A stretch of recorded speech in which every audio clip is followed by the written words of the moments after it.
Para todos presentes a este sábado, com todos presentes aqui, compartilhando esse maravilhoso café da manhã com os senhores. Não poderia faltar a família Rodrigues. Aí está o senhor Iaron, aquele que canta. Está o senhor Esdras, ajuda em tempo de dificuldade. E o senhor Atos Baruch, atitude bendita. E não poderia faltar Rejane. Rejane, seu nome significa? Brilho do sol? Não sei. Realmente eu esqueci. Falei das perguntas, ele conversa com as perguntas. Rejane, Não o sei. meu é Dalma, ajudante dos nobres. Eu sei que Rejane é alguma coisa bonita, não sei o que é agora, mas depois a gente vai falar para os senhores. Vou começar aí agora, hoje, esse cafezinho gostoso que o senhor Esdras Vinícius está tomando. O preço do café está alto, e por quê? É o quê? O preço do café está um pouco alto. Isso não vem ao caso. Shabbat Shalom a todos. Shabbat Shalom, como é que foi o sábado? Bom dia pra todo mundo. E que semana? Semana muito boa.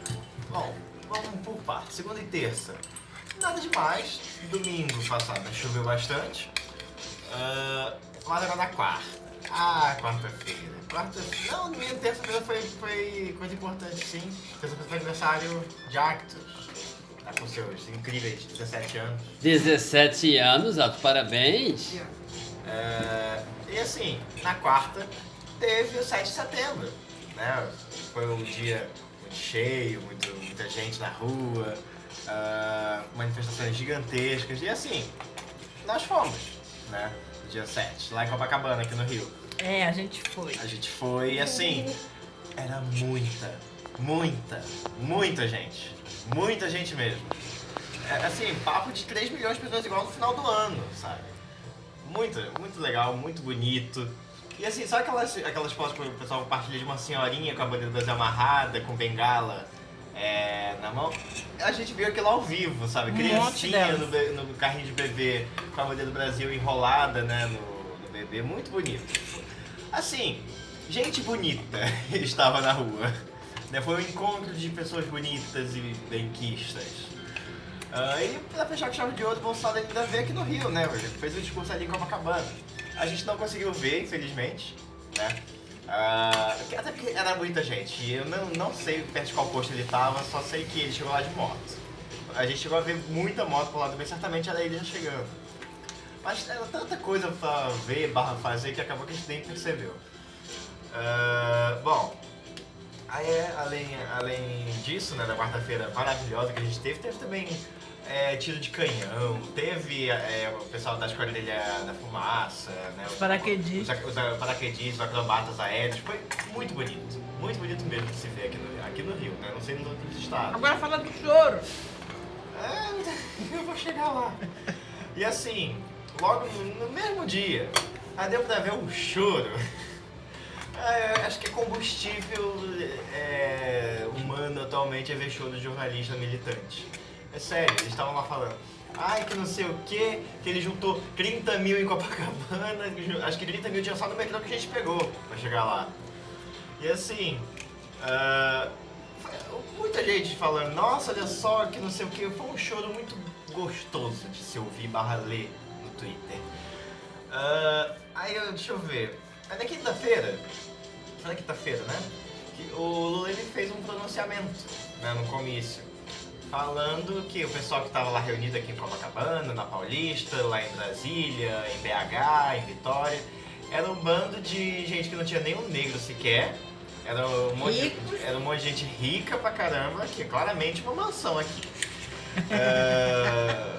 E também um monte de gente mesmo da Ku Klux Klan, só faltou o capuz. Só tinha gente branca. Assim, se ele tá querendo pegar o apoio dessa massa gigantesca que foi lá quarta-feira nas ruas, eu acho que ele não devia falar isso, sabe?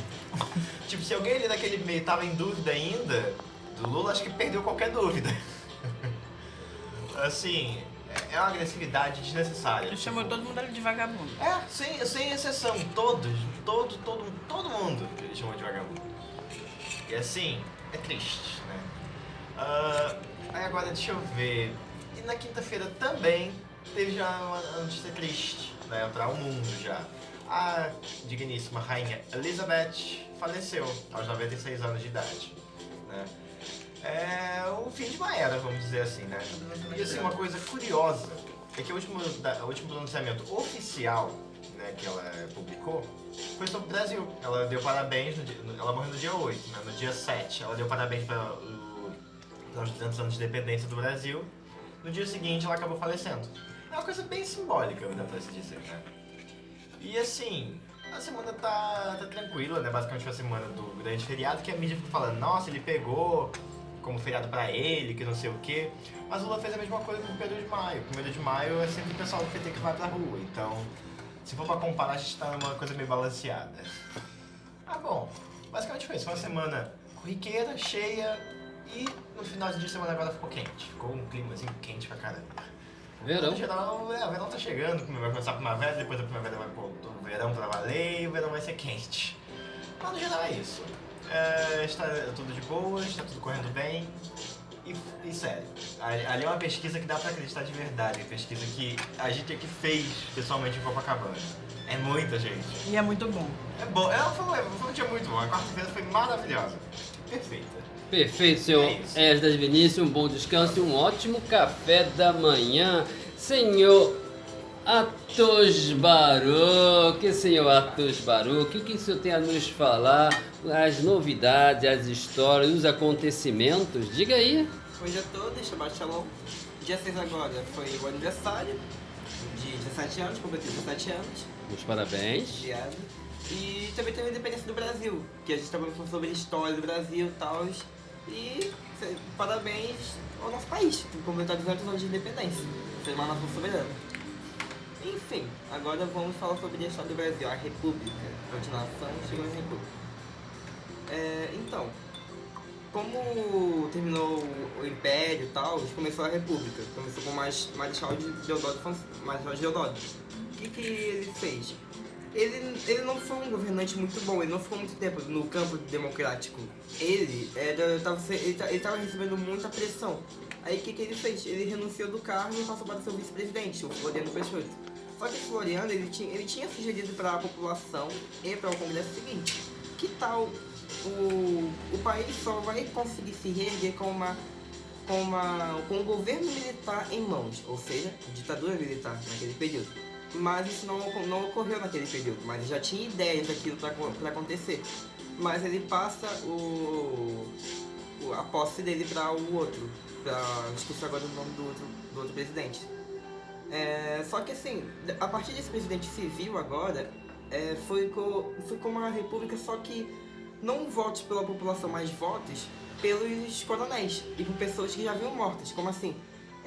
Esses coronéis que elegiam um presidente, eles pegavam votos de uma determinada, pegavam uma pessoa que era alta, de uma patente mais alta do mundo militar, e via que aquela pessoa estava morta. Aí ele viu, já que essa pessoa está morta, ela tinha uma patente muito alta, vamos fazer que ele faça votar. Aí pegava o voto dessa pessoa para votar naquele candidato, os coronéis escolhiam na época.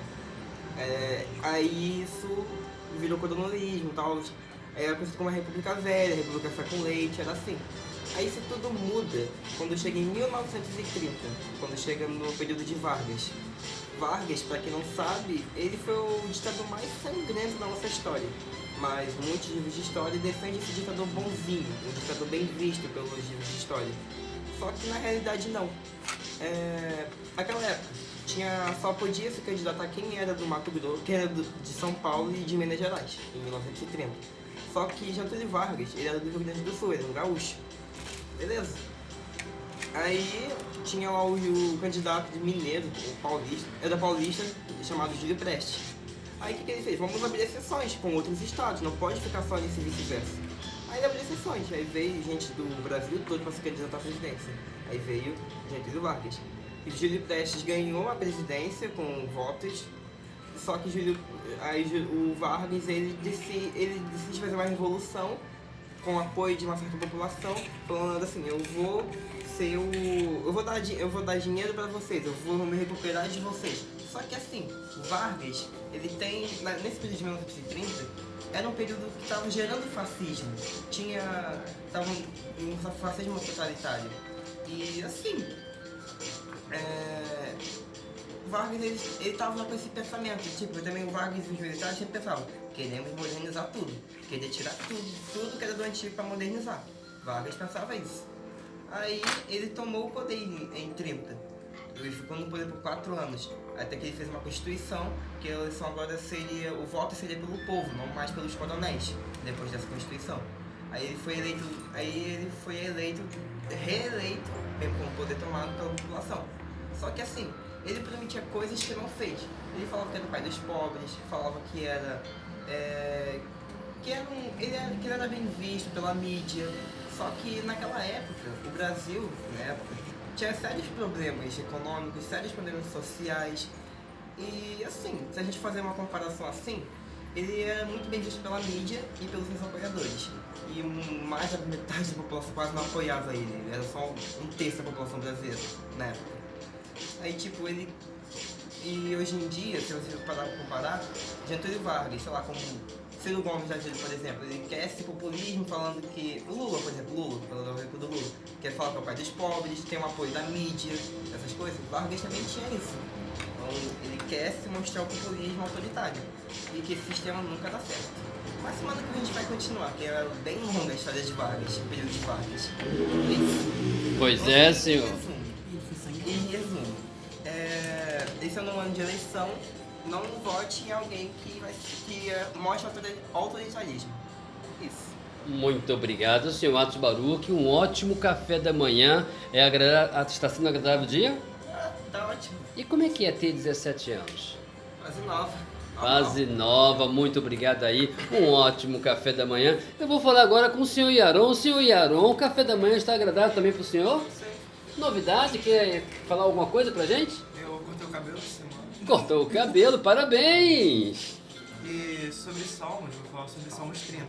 Salmos 30 fala sobre o seguinte, é que o Eterno, ele é bom e ele perdoa qualquer um, mesmo que a pessoa faça, fez algo errado no passado.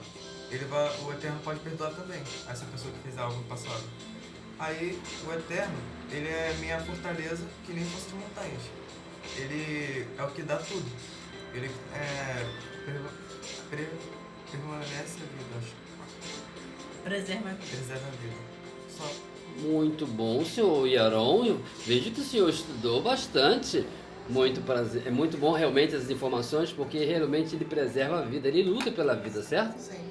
Certo? E o seu slogan? Uma boa vida, bom Shabbat, deixa o like e se inscreva no canal. Muito bom, obrigado aí. Um ótimo café da manhã, senhor Yaron. Senhora Rejane, esse Shabbat, todo Shabbat, o que você tem a nos dizer desse Shabbat, dessa família? Bom dia, Shabbat Shalom. Sejam bem-vindos ao nosso canal. Sim. Se inscrevam e curta se você apreciar esse vídeo. O que eu tenho a dizer sobre a família, eu não poderia ter uma família melhor do que essa. Sou muito grata ao Eterno pela família que Ele me deu. E sobre o Shabbat, como sempre, é um dia muito bom, é um dia de descanso, é um dia agradável para a nossa família. Virou, né? É a nossa tradição familiar observar o Shabbat e tentar passar um pouco de informação adiante nesse canal. Agora sobre a porção da semana, né? A porção da semana é a porção de Kitetsê. Ela é a porção de número 49. Lembrando que são 54 paraxás, né? Porções. Ou seja, 54 paraxá. Essa é a de número 49 e ela é uma das maiores que eu acho assim. Ela é gigantesca, né? Você precisa de muita coisa muito tempo para estudar ela.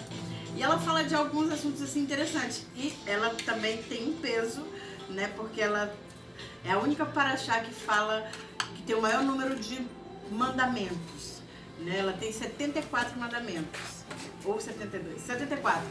E ela, tipo assim, ela vai advertir você e um dos pontos altos dessa porção é de você não pegar o que é dos outros. Não, você achou, tem um nome, tem a identidade, então devolva. Você sabe que é de alguém que perdeu? Devolva. Não pegue nada que não seja seu. Não é bom. Quando você devolve, você faz duas coisas. Você se sente muito bem quando você devolve algo que você encontrou para alguém e você resgata na vida daquela pessoa a esperança. Porque quando você sabe que é da pessoa e ela está procurando e você está com o objeto dela em posse, você não vai devolver, você está fazendo duas coisas. Você está se destruindo e matando a esperança de uma pessoa. Não podemos matar a esperança de ninguém, porque é uma coisa que foi nos dada na forma assim, mais preciosa que o Eterno poderia ter dado a alguém. É a esperança. Isso é uma coisa que não pode, vamos assim, ser esquecida de lado, ser deixada de lado. Então, se você tiver condição de fazer com que alguém tenha esperança, faça, aproveite a oportunidade. É importante para a pessoa e para você manter essa esperança. Né? No campo de concentração, a esperança das pessoas lá dentro, né, daqueles alojamentos horrorosos, tenebrosos, assim, era de que um dia essa guerra ia acabar, porque todas as guerras têm fim. Toda situação tem fim. Tem começo, tem meio e tem fim. Coisas boas também têm fim. Coisas ruins também têm fim. Então, não perca a esperança nunca. Escreva um diário, né, sobre alguma situação importante ou sobre os seus dias. Faça uma coisa nova, mas tenha esperança que tudo vai melhorar. Essa porção, você vai lendo ela e você vai tendo essa visão de que o Eterno, a ideia do Eterno para a sua vida é: tenha esperança. E é isso, no mais, se você deixar de ter esperança, nada mais vai fazer sentido, nada mais vai valer a pena. Então, por pior que esteja a situação, já falei antes, tenha esperança que vai melhorar. Essa porção, ela fala também de você não maltratar ninguém, nem mesmo animais. Por exemplo, tem a historinha do passarinho, que ela é bem rapidinha, que se você, por exemplo, for querer comer um ovo de uma codorna, o que você tem que fazer? Você não pode pegar o ovo na frente da codorna. Você tem que espantar aquela mamãe codorna para que ela não veja você pegando os ovinhos dela, para que ela não se sinta magoada. Então, se você é proibido de magoar um animal que te fornece alimento, quanto mais uma pessoa. Não magoe as pessoas, não magoe as pessoas, não machuque ninguém. As suas palavras, elas são afiadas, mas você pode deixar elas com ponta arredondada para não sair furando ninguém sem querer. Então, cuidado com a sua língua, cuidado com a sua fala. A fala é uma coisa poderosa. Ela gera a paz e ela também promove a guerra. Então, vamos sempre estar tendo cuidado com a nossa fala. Essa porção, ela vai tratar essa questão também. Vai tratar também sobre casamento. Por exemplo, não existe um manual para um casamento. Não tem aquele, você para ser feliz tem que fazer isso, isso. Não, não existe. Você vai construir o seu casamento com o seu parceiro, com a sua parceira, da forma que vocês acharem melhor. Porém, tem que ter esperança no outro. Né? Vocês tomaram uma decisão muito importante para ambas as vidas. Então, vocês têm que estar o tempo inteiro alinhando, ajustando os problemas que vão surgir para vocês resolverem esses problemas juntos. Seja parceiro da sua esposa e seja parceiro do seu marido. Vocês são melhores amigos um do outro. Assim como são marido e mulher, são namorados, são tudo, é um só. No mais, tenham uma boa vida, eduquem os seus filhos a servir o Eterno e Shavuatov. Shavuatov, senhora Regiane, muito obrigado aí pelo comentário, um ótimo café da manhã. A vocês aí, vou dar uma palavrinha com vocês, também que tem um ótimo café na sua residência. Um momento, por favor. Aí, senhores, o Shabbat Shalom. Gente, vamos aí conversar um pouquinho sobre algo bem simples que a própria Regiane, a querida esposa minha, escolhida dele. Simplesmente eu tenho a dizer o seguinte para os senhores, que é o seguinte: esperança. Esperança não é somente algo se tratado de forma individual. A esperança também é para a nação, para os países do mundo, entendeu? A esperança faz com que um país se mova. Mas a gente fala de país de esperança, fica uma coisa muito assim abstrata, bem relativa. Quando a gente fala de maneira bem pessoal, mais absoluta, é uma esperança, só que ela atinge os dois lados, tanto o indivíduo quanto um país. Então, primeiramente, Torá, né, é esperança. E se você tem esperança, você resolve qualquer situação. Certamente, alguns assuntos nunca serão resolvidos, a não ser com a própria morte. Mas a esperança, até para isso depois, é a única coisa na vida em que supera a escuridão. A esperança. Por isso eu falo para vocês, leem a Torá, estudem sobre a lei. Essa semana também tem algo fantástico. Eu perdi a esperança, eu particularmente tinha perdido a esperança de encontrar velhos amigos E esses velhos amigos do nada apareceu assim, ó, com um estalar de dedos. Sim, amigos de quartel, de pessoas que eu conheci. E o que acontece traz esperança, a gente ouve a voz. Uma das coisas que eu estava conversando com um dos colegas, que é o seguinte, é uma extensão da nossa família, a continuidade, existe a continuidade, a educação dos nossos pais passam para esses colegas e esses colegas ficam na voz, impresso, isso passa adiante. Então a esperança sempre continua.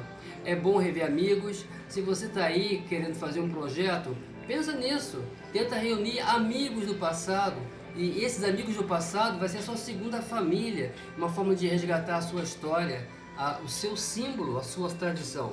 Nós temos um símbolo aqui em casa que é o pão do Shabat. E com isso eu falo com vocês, tenha esperança.